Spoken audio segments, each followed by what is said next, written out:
اس وقت ترجمان تحریک تحفظ آئین پاکستان اخونزادہ حسین یوسفزئی میرے ساتھ موجود ہیں.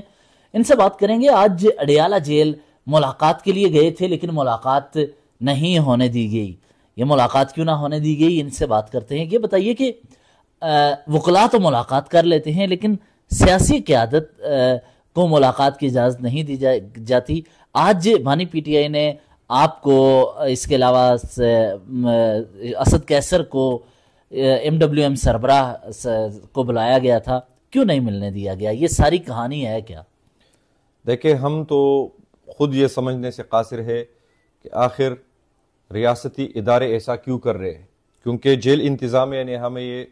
کہتے ہوئے کوئی آر محسوس نہیں کیا کہ کرنل صاحب کا حکم آیا ہے کہ آپ لوگوں کی ملاقات نہیں ہو سکتی. اب میں یہ سمجھنے سے قاصر ہوں کہ ایک ایسے وقت میں جب پاکستان ہر لحاظ سے مشکل میں پھنسا ہوا ہے،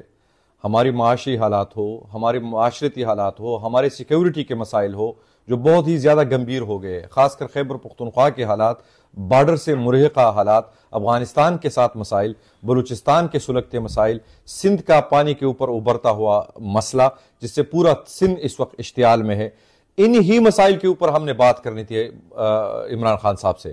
اب اگر ریاست یہ سمجھتی ہے کہ اس طرح کے ہتھ کنڈے استعمال کر کے سیاسی اکابرین کو عمران خان سے دور رکھا جائے گا تو میرے خیال میں یہ ان کی غلط فہمی ہے. غلط فہمی اس لحاظ سے ہے کہ فاصلہ عمران خان کا قوم کے بیچ نہیں ہے، فاصلہ عمران خان کا اور اس کے سیاسی اکابرین یا سیاسی ورکروں کے بیچ نہیں ہے، بلکہ فاصلہ ان ریاستی اداروں اور عوام کے بیچ آ گیا ہے. اور یہ فاصلہ صرف ایک بنیاد پہ آ گیا ہے کہ انہوں نے اپنی آئینی حدود سے تجاوز کیا ہے. اور ہمارا تحریک کا مقصد، تحریک تحفظ آئین پاکستان، عمران خان صاحب کی ویژن کے مطابق اچکزئی صاحب کی سربراہی میں اسی لیے کوشاں ہے کہ ہم پاکستان میں آئین کی بالادستی کو اور قانون کی حکمرانی کو یقینی بنایا جائے. یہ آپ کی جانب سے یہ موقف تو آ گیا. آج کن سیاسی شخصیات نے ملاقات کرنی تھی اگر ان کے نام ہوں؟ ملاقات میں اپوزیشن لیڈر قومی اسمبلی عمر ایوب صاحب، سابقہ اسپیکر قومی اسمبلی اسد قیصر صاحب، ہمارے وحدت المسلمین کے سربراہ ہمارے اتحادی سینیٹر راجہ ناصر عباس صاحب، اور ایک مجھے تکلیف بھی ہوئی کہ انہوں نے، علامہ صاحب نے قرآن مجید کا ایک نایاب تحفہ بھی وہ لے کے آئے تھے عمران خان صاحب کے لیے. آج ہم نے جیل انتظامیہ سے یہ کہا کہ آپ ہمیں انتظار تو کروا رہے،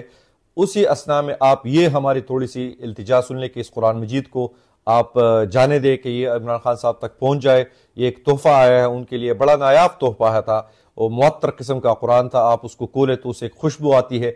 تو جیل انتظامیہ نے ہماری درخواست کے باوجود ہماری اس درخواست کو رد کیا، اور وہ قرآن مجید جو ہے نا وہ اس کو اجازت نہیں ملی. تو وہ بھی ہمارے ساتھ موجود تھے. Opposition leader Punjab assembly Malik Ahmad Khan صاحب بھی ہمارے ساتھ موجود تھے، اور جنید اکبر صاحب جو ہمارے قومی اسمبلی کے ممبر بھی ہے، جو ہے نا پبلک اکاؤنٹس کمیٹی کے چیئرمین بھی ہے اور صوبائی صدر بھی ہے خیبر پختونخوا کے، وہ بھی موجود تھے. ہم دونوں اب سارے یہ جو سر معذرت کے ساتھ یہاں اب روکنا پڑے گا. وجہ یہ ہے کہ آپ نے ان شخصیات کا تعارف کرواتے ہوئے کہا کہ اپوزیشن لیڈر قومی اسمبلی، چیئرمین پی اے سی جو کہ ایک بڑا اہم عہدہ ہے، اپوزیشن لیڈر پنجاب وہ یہاں آئے ہوئے تھے، سب سے بڑا صوبہ ہے، اور اس کے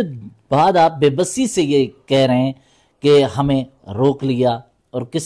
کسی نے کیوں، کب، کیسے؟ اتنے اہم آئینی عہدوں پر بیٹھے ہوئے شخصیات بھی اگر ہاتھ جوڑے انتظار کرتی رہیں تو پھر تو یہ شکوہ بنتا نہیں ہے. ویسے میری ذاتی رائے ہے. دیکھیں جی، یہ تو آپ ان سے بہتر اس پہ رائے لے سکتے ہیں. میں ایک سیاسی ورکر ہونے کے ناطے آپ کی رائے سے اتفاق کرتا ہوں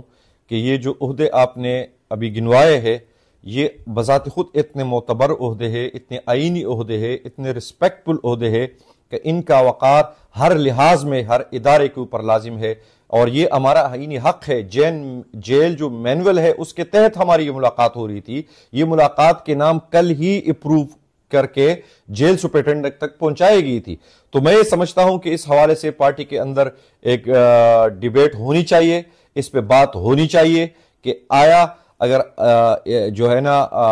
اڈیالہ جیل کے باہر ہمیں اس طرح ہراساں کیا جاتا ہے، ہر وقت ہم جاتے ہیں، ہمیں انتظار کروایا جاتا ہے، اور جو ایک ارجنسی کے معاملات ہیں جن پہ ہماری رہنمائی بہت ہی زیادہ ضروری ہے، جو سینسٹیو حالات ہیں اس وقت پاکستان کے بارڈر ایریاز کے اندرونی خانہ خیبر پختونخوا اور بلوچستان کے اندر جو سلگتے مسائل ہے، تو یہ میرے خیال میں اس پہ ڈیبیٹ ہونی چاہیے اور اس کے لیے کوئی میکینزم ہمیں وضع کرنا چاہیے۔ یہ تو ملاقات نہ ہونے کی بات ہے، اپوزیشن اتحاد کہاں تک پہنچا؟ اپوزیشن اتحاد کے بارے میں کہا یہ جا رہا ہے کہ اس میں مولانا فضل الرحمان نہیں آ رہے، شاید خاقان عباسی اس کا حصہ نہیں ہیں، مصطفیٰ نواز کھوکھر آپ کے ساتھ چلنے کو تیار نہیں ہیں، اس طرح کے جو دعوے ہیں کیا یہ حقیقت ہے؟ میرے خیال میں اس میں کوئی حقیقت نہیں ہے، اور میں اس کی تردید بھی کرتا ہوں، سختی سے تردید کرتا ہوں، کیونکہ جتنے بھی شخصیات کے آپ نے نام لیے ہیں ان سے ہمارا ایک روزمرہ کی بنیاد پہ رابطہ ہے، اور خدا نخواستہ آج تک ہم نے ان کے منہ سے یا ان کی ایسی کوئی اشارہ نہیں سمجھا ہے کہ اس سنجیدہ مسائل میں جس کو اپوزیشن اتحاد لے کے چل رہی ہے، اور جس میں بنیادی طور پر آپ کو ایک چیز سمجھنے کی ضرورت ہوگی کہ ایک تحریک ہماری موجود ہے، تحریک تحفظ آئینی پاکستان، جس کی میں ترجمان کی ذمہ داریاں نبھا رہا ہوں۔ وہ تحریک تحفظ آئینی پاکستان جس میں پی ٹی آئی اچکزئی صاحب اس کو لیڈ کر رہے، علامہ صاحب ہے، باقی ہماری سیاسی جماعتیں ہیں، مینگل صاحب کی پارٹی ہے، بلوچستان نیشنل پارٹی،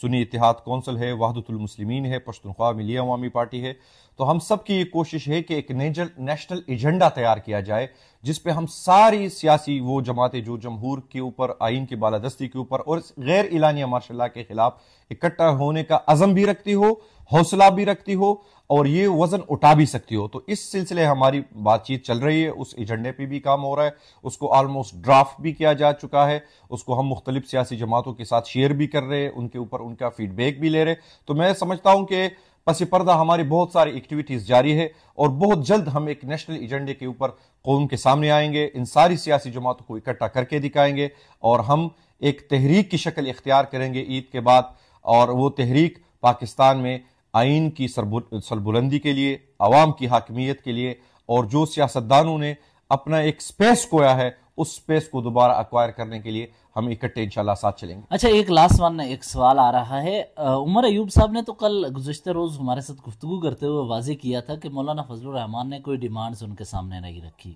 یہ تو چلو اپوزیشن لیڈر بذات خود کہہ رہے ہیں، لیکن ایک بات کہی جا رہی ہے کہ اس وقت اپوزیشن اتحاد جو ہے،